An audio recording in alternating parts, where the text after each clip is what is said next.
new life now last week? I did, I really did. You know, it's definitely different. It's really different not being here on Sunday. So, you know, as you all know, last week we closed because just for precautionary reasons and the train not running, no MTA, no mass transit to come out here. And we didn't want to be stuck out here in case Hurricane Irene got really, really nasty and ugly with us. But I'm glad to be back, you know. Does anyone still have, you know, no power or any damages or flooding issues at the house? Anyone? So it's safe to say we're good, right? Back to normal, life is back to normal. I take this silence a yes. Okay. All right, good. No. I mean, I want to make sure everyone's okay. I know some of our, you know, friends here who live in Jersey, you know, had a tough week, right? There's no power, some flooding issues, had to relocate. But I'm glad everyone is here. I'm glad everyone's okay. Family's okay, house is okay. And I'm just, you know, I'm thinking back. So basically, we had a hurricane and earthquake in a week, right? On the East Coast. It actually all fell in 1 week. We had an earthquake on a Tuesday. That was 2 Tuesdays ago. And then the hurricane came over the weekend. And as we know, the earthquake was not really in New York. It was really in Virginia. But because we like to be dramatic in New York, we like to say we had an earthquake, right? I mean, because we hardly know what it is to have an earthquake on the East Coast. So on that Tuesday, I remember I was at work, I was sitting at my desk, you know, computer in front of me, you know, plugging away, working. And all of a sudden, I hear kind of, you know, this very faint rumbling sound. But I pay no mind because I work on the corner of Flatbush Avenue and Church Avenue in Brooklyn. It's central Brooklyn, and there's trucks going by, you know, there's dumpsters going by. So whenever they drive by, we all kind of shake a little at our desks. And our building's really old, so we always say it's about to collapse anyway. So then, you know, I hear and I start to feel this slight rumbling, and I'm typing away, and I'm like, it can't be my furious typing that's making my own body shake too. And then I looked over at my cup, and I have my Starbucks tall iced mocha sitting on my desk from the morning. I don't get that every morning, but that morning I wanted to treat myself to a Starbucks. And I'm looking at it, and I'm like, man, that caffeine is going straight to my head because I'm shaking right now. And I'm like, and I start to feel the shakes, and then I'm like, wait a minute, is this me? And I was like, I think I'm about to faint. And then I just kind of look over, and I'm like, the floor's shaking, everything's shaking. And then I thought to myself, no wait, I don't think this is the caffeine anymore. I was like, I think we're really shaking. This whole building is shaking. So my coworkers and I jetted out of the building. You know, good thing my office is kind of near the staircase. We don't have an elevator, we're just on the 2nd floor. So we all just like run down the stairs, out onto the sidewalk. And everyone's like, that was an earthquake. We just had an earthquake. And I was like, are you sure? Because I had a Starbucks this morning. So I want to make sure it wasn't me. And everyone's like, no, the earth is shaking. So I'm standing out there where my coworkers are all out on the street, and I'm like, we shouldn't be standing.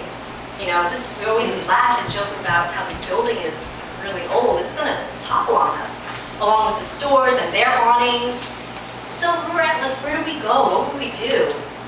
We exited the building because we're scared to be in the building. But how safe is it to now be on the sidewalk? And then, you know, should we really not be on the sidewalk? Should we be in the middle of the street? Well, cars are still going though, but is that the safest spot? So we were just standing there. It's getting chaotic on the sidewalk, you know, because Flatbush and Church Avenue is chaotic on a normal day. So it's getting really chaotic. Everyone's out on the street. And then, you know, my coworkers, everyone's on their phones. And then Facebook says, because Facebook gives us all of the news, right? Facebook is the first place to tell us the news. Facebook and Twitter says, you know, we're having an earthquake on the East Coast. And then, you know, a couple more minutes, the update is it's in Virginia, it's close to Washington, D.C. Tremors have felt in Jersey, New York City, Philadelphia, everywhere, right? So Facebook told us, earthquake on the East Coast, so that is the truth. So we're standing out there, we're like, okay, you know, is it safe to go back in? We were standing out there for maybe about 10, 15 minutes. I didn't want to go back into the old building. You know, people are saying tremors are felt maybe, you know, a few days even after a major earthquake. So I'm ready to go home, but you know, we can't do that. So we all file back into the office. We go back to the office, and I can't concentrate on working. You know, I don't want to go back to my spreadsheets. So I start typing CNN.com. You know, I start typing in Yahoo News. I just want to know more about what just happened. You know. So I type on CNN.com, and they're giving more details. Earthquake in Virginia, 5.8. And then I read the business. I don't know why. There was just like this little pop-up on the business news. And this is what I read. It stayed with me when I read it. It said, traders in the New York Stock Exchange felt the shaking and shouted to each other, "Keep trading." CNN's business correspondent Allison Kosick reported from the floor at 2:20 p.m. Eastern Time. So, Manhattan's a little different from Brooklyn, apparently. Because when we felt the tremors in Brooklyn, we jet out of the building and we run to the sidewalk. And, you know, my friends across the river in Manhattan, apparently in the New York Stock Exchange, you're told to keep trading, which is get back to work, right? Keep working. Work doesn't stop. So I'm reading this, and as I'm reading the news, I'm still expecting to feel tremors again. I'm expecting another round of earthquake or something like that. And I'm reading this sentence, and it's just stuck on me because I'm like, what, are you kidding me? Like, keep trading, keep working? And I worked in Manhattan before. So I'm very familiar with that mentality. You know, work is very important, and it's very cutthroat, you know, and it's very stressful, and it's very nerve-wracking. And if you stop for 30 seconds, if you blink, you could lose money like that with the blink of an eye. You miss something. You know, I don't know much about trading. I don't know much about stocks. I don't know much about the Dow Jones and the NASDAQ and all that stuff, but I know and I hear that when the economy is bad like it is right now, it's a very stressful time. It's a very stressful time for New York City. You know, I can imagine what it is on Wall Street these past couple of weeks. But when something like a potential earthquake on the East Coast is happening at that moment, and you know, we're approaching 9/11 again, right? It's going to be 10 years. And we have to think or choose between my well-being to either run out of this building, because you don't know if it's an earthquake, you don't know if it's some terror attack, or is it, but if I blink my eyes or if I turn away for 30 seconds, I could be losing potentially thousands and millions of dollars. What do you do? And I'm reading this article, and clearly they're being instructed, keep working through it, you know. And I don't know how I would be if I was one of those traders, because I want to run out, but would I look silly being the only one running out? And then if I do run out, I have to think, gee, this probably won't look good on my review because everyone worked harder than me because I ran out, because I thought we were going to have an earthquake. So my question to you today, and you know, things like that, natural disasters, they can happen again. You know, terror attacks, they can happen again. So what would you do in that situation? If you are on Wall Street, if you were in the New York Stock Exchange, and you're a trader, and you feel the shakes, do you run out of the building? Or do you work and you keep trading? How many of you would run out? And potentially look silly, but how many of you would run out? I would. And how many of you will keep trading?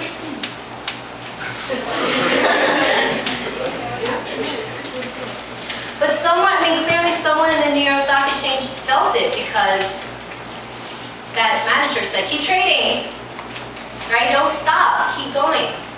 So that's the question I want to pose to you today. When it starts to affect your health, your physical state, your well-being, how much is enough? So let's go to our bulletin. That's the first point I wanted to bring up in today's message. How much is enough? What are we talking about here? How much is enough? It's very vague, right? It sounds very vague. When I say how much is enough, I'm talking about money. I am. Not just money though. I'm talking about stuff. How much is enough? How much money is enough for you? How much stuff is enough for you? How many of those possessions do you need to live comfortably, to live nicely, to live without feeling, stressed out or uptight or scared? How much is enough? So let me ask you this. Is 1 million, raise a hand, is 1 million enough? You think, yeah, I'll be set with 1 million. Is 1 million enough? Yeah? Are we higher? How are we feeling? Do we want higher or do we want lower? Higher. The higher, right? Let me ask you this. How is 20,000 enough? A $20,000 salary, is that enough? No. In New York City, no? Or you just mean in general, no? In New York City. In New York City, no. I agree. Is 20 million enough? 20, you're happy? I see smiles now. I see smiles. So you see, that question is different for all of us here, right? It's different. I can't say 1 million is enough for you, and then it's enough for me, and it's enough for you, because it's different. It's different for everyone. And I understand that. Are we working towards a 6-figure salary? Yeah? We're all working towards that. We want to work towards that. Do we want to be filthy rich? Yeah, that would matter, right? Yeah, exactly.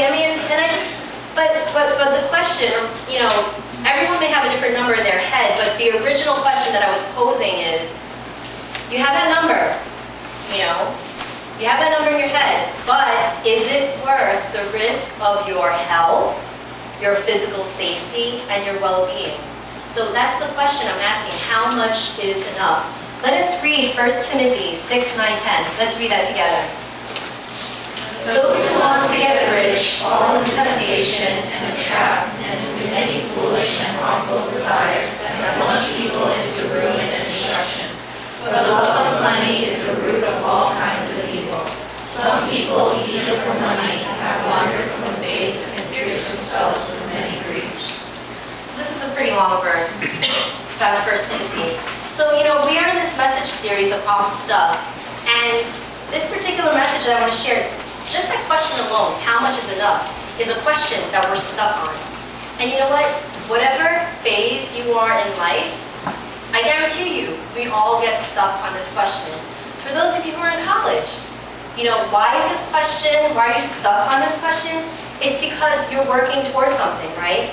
You get your education now so that you can get a career that makes, a certain amount of money. It's that money that, that number that we were talking about before.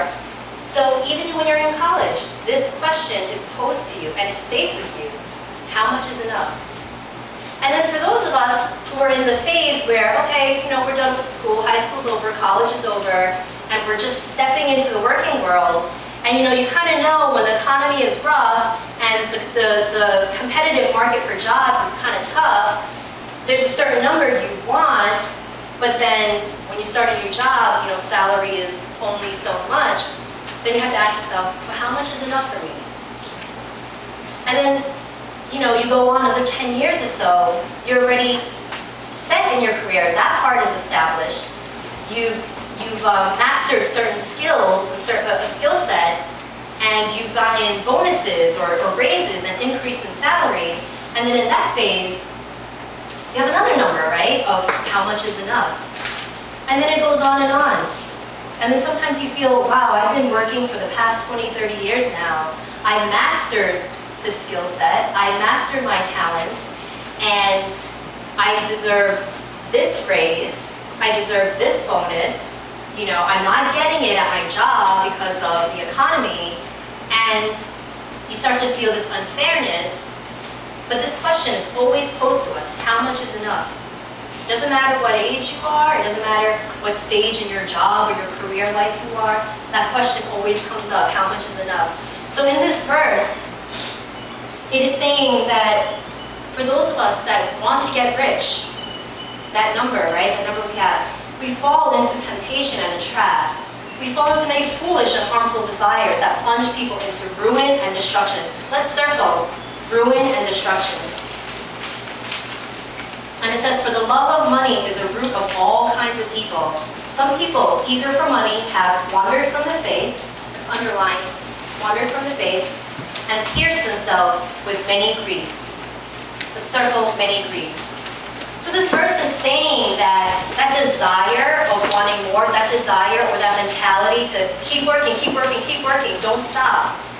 You know, even if you potentially hurt yourself or it affects your well-being, you compromise your well-being, don't stop, keep going for that dollar. That's what this verse is saying. It will cause ruin, it will cause destruction, and it will cause many, many griefs.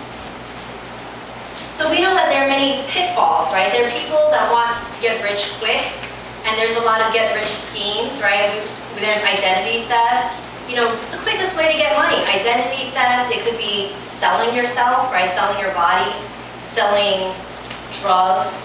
And I know, we talk about these things because we hear it on the news, it's, and we sit in here and we're thinking, yeah, that's not us, we don't do that, right? Right? We don't do that. I understand. I mean, sometimes when we hear this on the news, it sounds so far away from us. It's like, it's not us. It's something we see on TV. It's something we see on the movies. It's something we watch on the news. But we don't do that. What we do is we go to school, and then we work really hard at our jobs to get a paycheck every week. And yes, I understand that. But what this verse is saying is the love of money and the love of things, it's the root. It's the root. And like a plant or like a tree, the roots, they're all the way down at the bottom, it's very secure, very packed in with the dirt, right? It's layers and layers and layers of dirt. That root is not going to break. So that love and that desire for stuff, that love and desire for possessions, that love and desire to feel like you need more and more and more and more money, that's the root. And it's very hard to uproot that. So this verse is saying, yes, you may not do those crazy things out there, but sometimes it's not those crazy things that you need to fear that you're going to get involved in. Sometimes it's just the root of the matter. It's that desire inside you, and it leads you to do other things. Maybe not crazy things, maybe not like these outrageous, out-of-the-world things that will put you in prison, but it's just that desire itself that changes you. So, let's go to point 2. Jesus freed you. Find contentment in Him. That root and that love for money or for things, it doesn't have to stay that way. And we don't even have to plant it, right? Planting it means we're going to keep encouraging that desire. And that's not what we want to do. And what this point 2 is saying, Jesus freed you, is He made it so that you don't have to go that way. You don't have to be ingrained with that type of mindset that I gotta keep going, I gotta keep going, I gotta keep going, because I need to make that money, because I need to make all of that money, and because I need all of these things. So Jesus freed you. Find contentment in Him. Don't find contentment in the money or the things, because that's what they are, they're just things. But Jesus freed us, and it says in Galatians 5:1, let's read that together. It is in freedom that Christ set us free. Stand firm then, and do not let yourselves be burdened again by a yoke of slavery. Let's circle freedom. This verse, this is our theme verse. It's been with us throughout this entire message series of being stuck, right? Being stuck in this situation. And this verse says, it is for freedom that Christ has set us free. Let us underline, Christ has set us free. Stand firm then, and do not let yourselves be burdened again by a yoke of slavery. Let's circle, stand firm. So Jesus freed us from having a life where we are a slave to money and a slave to things. And He's saying, this is not what life is about. This is not your purpose in life. It is not so you work your tail off for the money and for the things. And even when you get that paycheck or that number that you wanted, it doesn't mean you go and you have to do even for more money and for more things. Jesus freed us from that. This world tells us, right, like the verses we read before, the words of truth, this world tells us more possessions is better, right? Because what's more for you means you're secure, and then someone else won't have it. Because if someone else has it all, that means you don't. So it's a security thing, right? The world tells us the more you have, the more safe and secure you are. It's like a survival of the fittest mentality, right? Survival of the fittest. If someone else is going to run away with all the goods, you're going to fear and feel that you don't have enough. So you got to go and fight and you have to go get yours. And Jesus is saying, that's not why I gave you life. It wasn't so you have to feel this way. I gave you life, and I gave you a life where you can feel secure. I gave you life where you could be free from fear of not having enough. And Jesus says, just stand firm in that. Stand firm in my promise that I freed you from that. And you don't have to work that way. See, when you start to, I just want to make one thing clear. The money itself, you know, the clothing, the cars, the homes, the diamonds, whatever it is that we like, you know, we all like different things. All of that stuff, even if I've had a pile of it over here, they're not bad things. I just want to, I don't want anyone leaving here today thinking money's bad, I'm not saying money's bad. I'm not saying having a car is bad or having a house is bad. They're neutral. They're just things, right? It's harmless things. That projector, it's neutral. It's just a projector, right? That's all it is. It's the same thing. Money, it's just money. On its own, it's just neutral. But it's what we do to ourselves, our mindset, how we conform ourselves to view that money. That's what makes it bad, or that's what makes that root evil, right? It's not the item itself, it's how we perceive it to be. And it's what we do to ourselves for that. So I just wanted to make that clear right now. These items, they're not bad things. To own them, it's not bad. And I just want to point that out too. To own a home, to own a car. Those are things that we do need. We do need clothes, right? We're not living in Adam and Eve days. We're not going to wear leaves, right? So let's get real. We do need these things. And again, those things are not bad. It is how we conform our minds, or it is what we do in our perception of those things. And that's really what I'm talking about here today. But Jesus freed us because he said, you know what, these things are temporary. And that's where we need to kind of retrain our head. We have to retrain our thinking. So that these aren't the things that make us live, right? These aren't the things that make life life. Jesus said, no, that's not why I gave you life. I didn't give you life so that you're beneath these things, where money is up here and you're down here trying to go for it. Jesus gave us life and he put us up there already. We are the crown in his eyes. It's not these things. So I wanted to read that second verse underneath that. It's Matthew 6:33. And I really wanted to share this verse with you because it's such a wonderful promise. Let's read that together. Matthew 6:33. But seek first his kingdom and his righteousness, and all these things will be given to you as well. Let's circle, seek first. But seek first. Underline his kingdom, and let's underline his righteousness. And the promise here, all these things will be given to you as well. Let's circle given to you. See, Jesus said, I didn't give you a life where you're going to be a slave to your job, where you're going to work until you're probably 70 years old, working your tail off for your job, trying to make money. That's not what life was about. Jesus never intended it to be that way. But what it says in this verse is, he will give us everything that we need, whatever we need. But all we have to do is seek first his kingdom and his righteousness. Seek first his kingdom and his righteousness. And you may be asking, what does that mean? So I want to do it. But how do I seek first? How do I seek his kingdom? How do I seek His righteousness? And the first thing we need to do is change that mindset that we're not living for the things, right? We're not living for the possessions. We're not living for the money. We're going to live for something greater. And I want to share with you point 3. If we go to our bulletin, point 3, long-term gain. This is what we're going to get when we seek first His kingdom and His righteousness. We're going to get long-term gain. Work for everlasting riches. When we seek His kingdom and we seek His righteousness, long-term gain, everlasting riches will come to us. Seeking His righteousness is doing the right thing, right? When we do the right thing. You don't have to worry about missing out. If you're going to fear that you're going to be missing out because you're not going to live for these things, and someone else is going to, run away with the millions, and you start to feel nervous, right? But Jesus said, don't worry. You're going to be all set. I will give you everything that you need. And one thing I wanted to mention to you about working hard, we are supposed to work hard.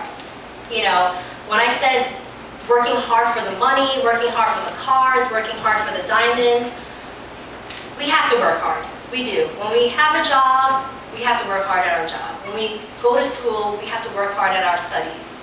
We do. And we do want to do the best that we can. We should strive to be at the top of our class, right? And we should strive to be one of the best workers we can be at our jobs. I'm not saying, sit back, relax, everything will come to you. That's not what I'm saying either. We do have to work hard, but what are you working hard for? That's really the question, right? What are we working hard for? And what I'm saying here is work for the everlasting riches. Because money, the cars, the homes, the diamonds, the clothes, the bags, the shoes, they're not going to last forever. I like that stuff too. I'll be real with you. I like that stuff. I love to shop. I do. I could window shop. I could go in stores and not buy a thing and I'm happy because I got to window shop, and I can go into stores and buy things and be happy because I bought things. So, I understand that. I understand we like certain things. You may like this, and I may like this. And you may say, well, that's a waste of money, Emily, and I may say, well, that's a waste of money, we have our preferences, we have our tastes. That's perfectly fine.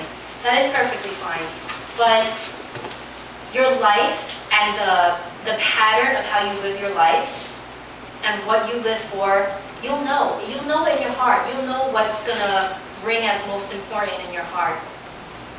And I'm telling you, in New York City, it is the city of wealth. It is the city of the New York Stock Exchange and Wall Street. And when we live here, we really do feel that pressure that we need to make the big bucks. And while everyone is going to do, double shift or triple shift or whatever, and when you just do your usual 9 to 6, it seems like it's not enough, and you need to pull 12-hour, 13, 14-hour shifts. So we really need to kind of come back and ask ourselves, what is it all for? Are we doing it to gain all of this stuff, or are we doing it for something else? Working hard, yes, we have to do it. Putting in extra hours, yes, we have to do it sometimes, we do. And you can't blame your manager for that, it's not your job's fault, but you can leave there thinking, I did this not for the money, I did this not for the stuff that I could buy with it, I did this for everlasting riches. So let's read that verse together. It's Matthew 6, 19 to 21. Let's read that together. Now lay up for yourselves treasures on earth, where moth and rust destroy, and where thieves break in and steal. But lay up for yourselves treasures in heaven, where neither moth nor rust destroys, and where thieves do not break in and steal. For where your treasure is, there your heart will be also. So this verse in Matthew, it is saying, do not lay up for yourselves treasures on earth, where moth and rust destroy, and where thieves break in and steal. But lay up for yourselves treasures in heaven. Let's underline treasures in heaven. Because in treasures in heaven, neither moth nor rust destroys, and thieves do not break in and steal. For where your treasure is, there your heart will be also. Let's underline, there your heart will be also. See, God does give us riches. He does. And you may sit there and think, well, I'm not a billionaire right now, so I don't see him giving me riches to make my life comfortable. But God does give us riches. And most importantly, he will give us everything that we will need.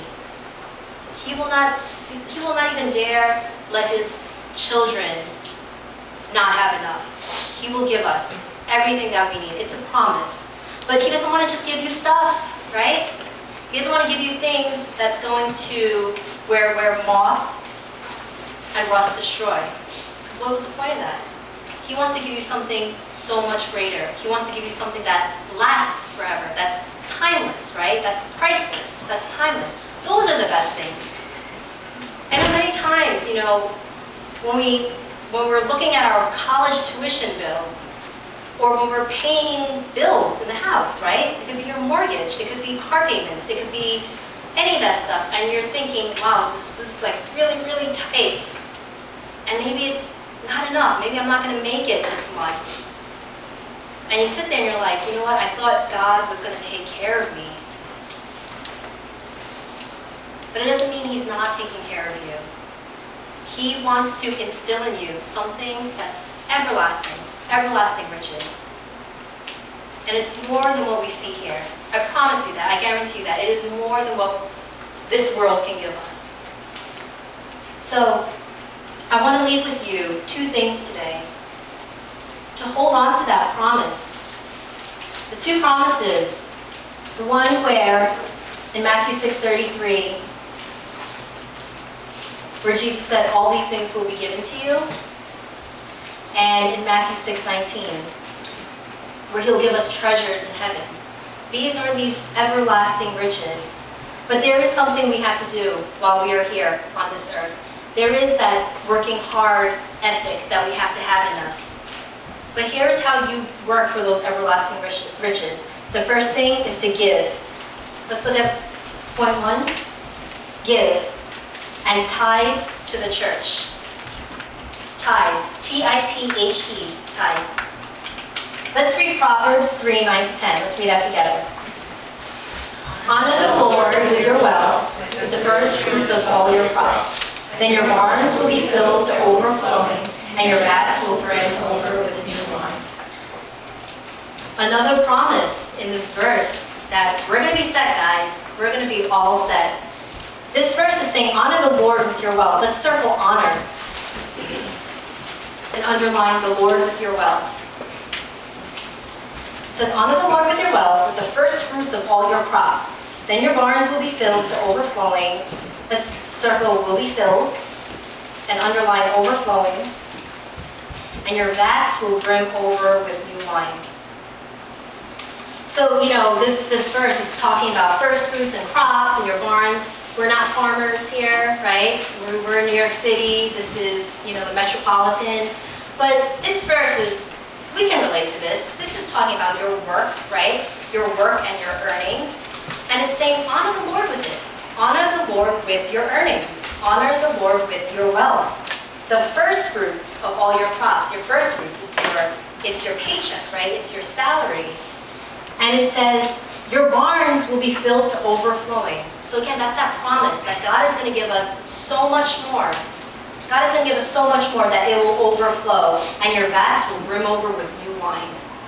Again, it's that excess, right? It's that overflow. So what do I say when I say give and tithe to the church? Give. It specifically says tithe to the church. Here at New Life Now, this is your church, then yes, we are to give to New Life Now. Okay?